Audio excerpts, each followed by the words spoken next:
Bismillahirrahmanirrahim. Assalamualaikum warahmatullahi wabarakatuh. Alhamdulillah wassalatu wassalamu ala Rasulillah wala haula wala quwata illa billah amma ba'du.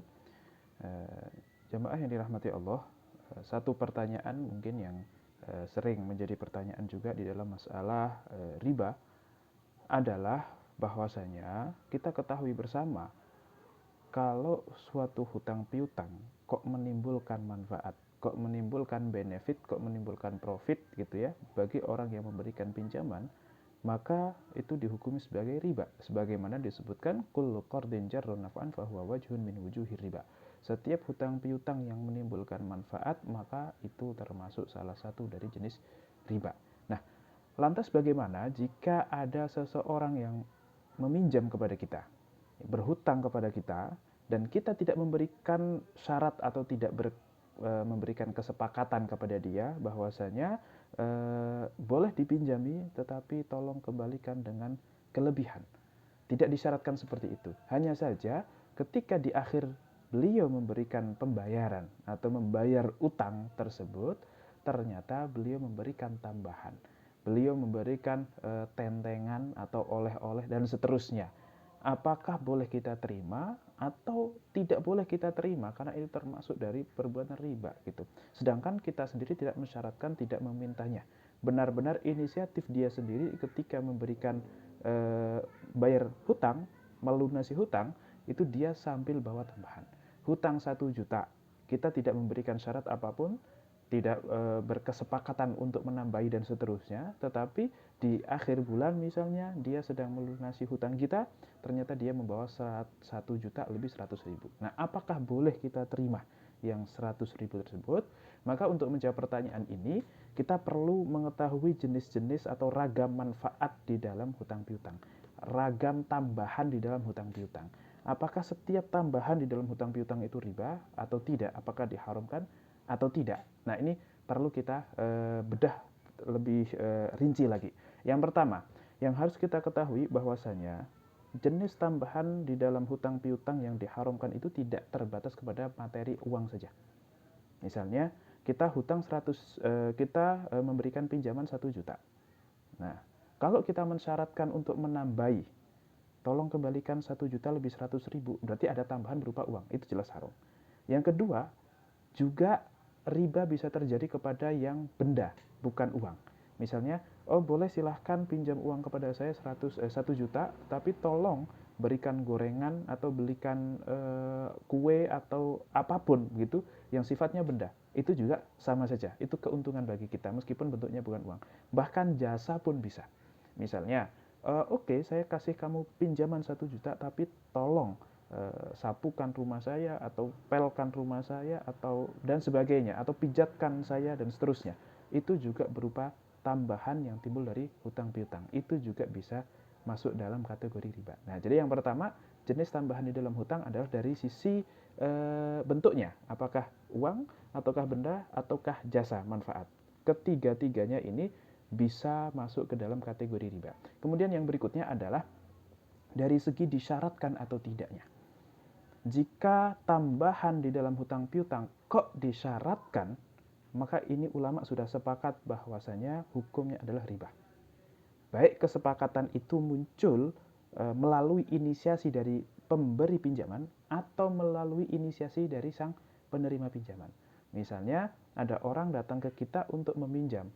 Kita sih tidak menawarkan tambahan gitu, tidak mensyaratkan tambahan, tapi dia yang berinisiasi. Pak, saya pinjam uang 1 juta, tolong sekali saya sedang butuh, gini deh nanti saya kembalikan lebih.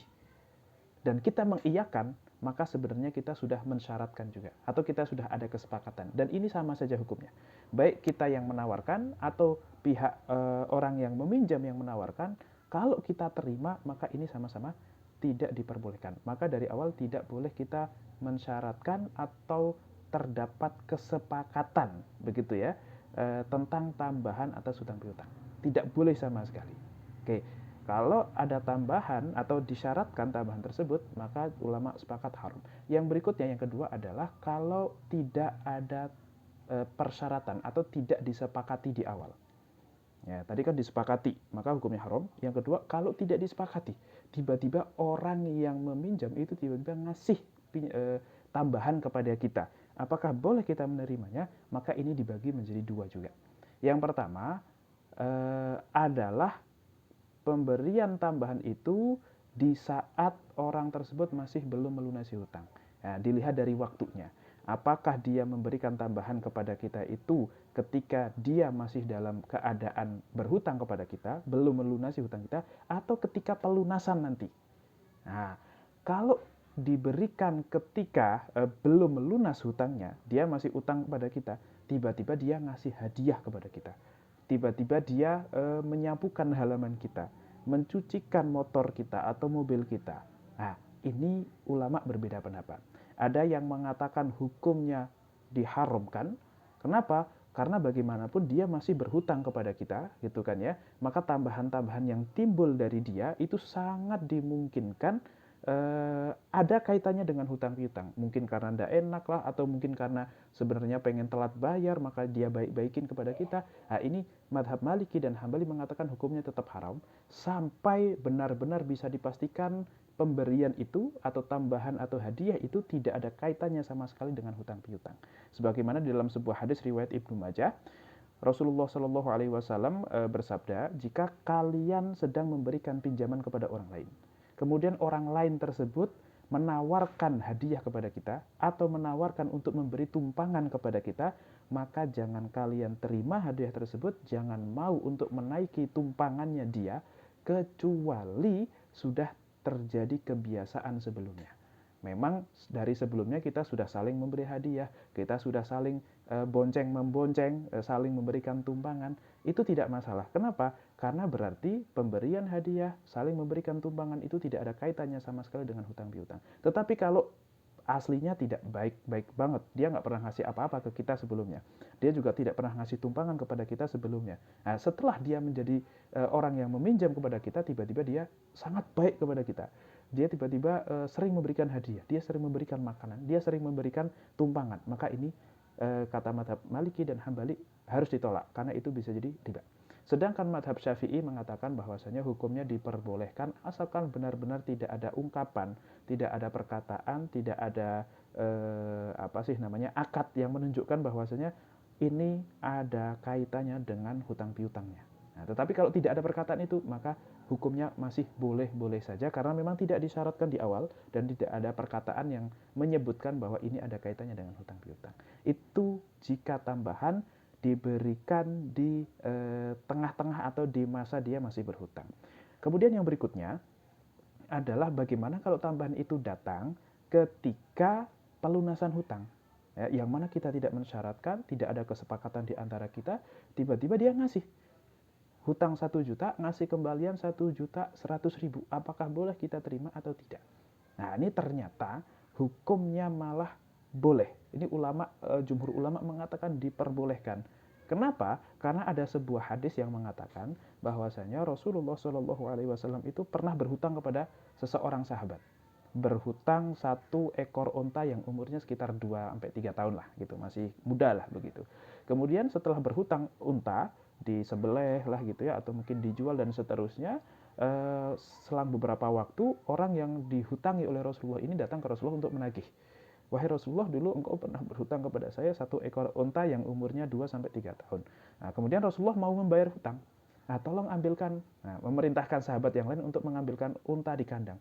Tolong, saya punya hutang sama dia 1 ekor unta, tolong berikan kepada dia 1 ekor unta yang umurnya sekian, yang umurnya 2-3 tahun. Nah, ketika sahabat Nabi ini mencari unta yang dengan seumuran seperti itu, ternyata Rasulullah tidak menemukan unta dengan umuran seperti itu. Yang ada adalah, wahai Rasulullah, tidak ada unta yang umur kecil, adanya yang umur 7 tahunan, yang sudah besar gitu ya, yang sudah dewasa begitu, tentu badannya pun lebih besar, harganya pun lebih mahal gitu. Terus kata Rasul, ya sudah, tidak apa-apa, ambilkan yang itu saja, ambilkan yang lebih besar itu. Nah, tentu dari hadis ini menunjukkan bahwasanya ada tambahan yang tadinya yang dihutang adalah unta umur 3 tahun, yang masih kecil, harganya masih murah, tiba-tiba diberikan kembalian gitu ya, atau dikembalikan, dilunasi dengan unta yang umurnya 7 tahun, 2 kali lipat lebih besar. Nah, kemudian Rasulullah mengatakan setelah menyerahkan itu, inna khiyarun nasi ahsanuhum qada'an, di dalam sebuah hadis Muslim, sesungguhnya orang yang paling baik adalah orang yang paling baik ketika mengembalikan pinjaman. Nah, jadi Rasulullah mengembalikan pinjamnya unta kecil, mengembalikan unta yang besar, itu dikatakan adalah sebaik-baiknya manusia. Maka kalau kita sedang berhutang, itu sebisa mungkin mengembalikan dengan pengembalian yang lebih baik, minimal sama. Nah, itu malah hukumnya sunnah bagi si penerima pinjaman untuk mengembalikan lebih. Dan bagi penerima tambahan atau yang memberikan pinjaman kok dapat kelebihan yang tidak disyaratkan tadi, maka hukumnya diperbolehkan dan boleh diterima, dan itu halal bagi kita. Jadi semoga ini bisa menjawab pertanyaan yang tadi. Allahu a'lam bishawab. Billahi taufiq wal hidayah. Assalamualaikum warahmatullahi wabarakatuh.